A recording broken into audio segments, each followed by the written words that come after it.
Subscribe to our channel by clicking the subscribe button. Click the bell button and enjoy the latest uploads from our channel. بہت شکریہ نعیم قیصر، آپ سے مزید updates بھی لیتے رہیں گے۔ اور اب یہ خبر کہ کراچی کے علاقے گلستان جوہر میں 6 روز کے دوران 6 خواتین کو تیز دھار آلے سے زخمی کرنے کا معمہ حل نہ ہو سکا۔ پولیس نے زخمی ہونے والی 2 خواتین کا بیان قلم بند کر کے 2 مقدمات بھی درج کر لیے ہیں۔ مزید جانتے ہیں عبدالرحمان فاروقی کی اس رپورٹ کے ذریعے۔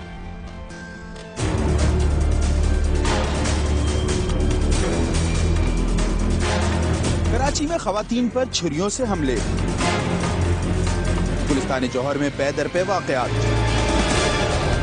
20 سے 26 ستمبر کے درمیان سڑک پار کرتے ہوئے خواتین پر نامعلوم موٹر سائیکل سوار حملہ آور نے کمر پر تیز دھار آلے سے وار کیا۔ زخمی ہونے والی خواتین کو نجی اسپتال منتقل کیا گیا، جہاں سے خواتین پر حملے کی کہانی کھلی۔ جاگ سے خصوصی گفتگو کرتے ہوئے 13 سالہ متاثرہ بچی نے واردات کی رودات سنائی۔ سامان ہمارا روز کا دودھ لینے جا رہے تھے، ہم لوگ بھائی سائڈ پہ تھا، بیچ میں تھی، پتہ نہیں کون تھا، ہیلمٹ پیچھے سے آ کے اس نے چاقو پتہ نہیں کیا مار کے چلایا۔ متاثرہ بچی نے بتایا کہ ہیلمٹ کی وجہ سے وہ موٹر سائیکل کا چہرہ نہ دیکھ۔ موٹر سائیکل پہ تھا، ہیلمٹ پہنا ہوا تھا، کاری شرٹ میں تھا، کالی شرٹ میں شرٹ پہنی ہوئی تھی، پینٹ پہنی ہوئی تھی، اکیلا بھائی۔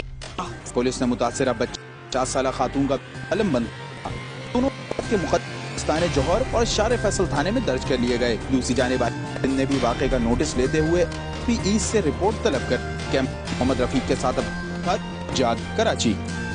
Subscribe to our channel by clicking the subscribe button. Click the bell button and enjoy the latest uploads from our channel.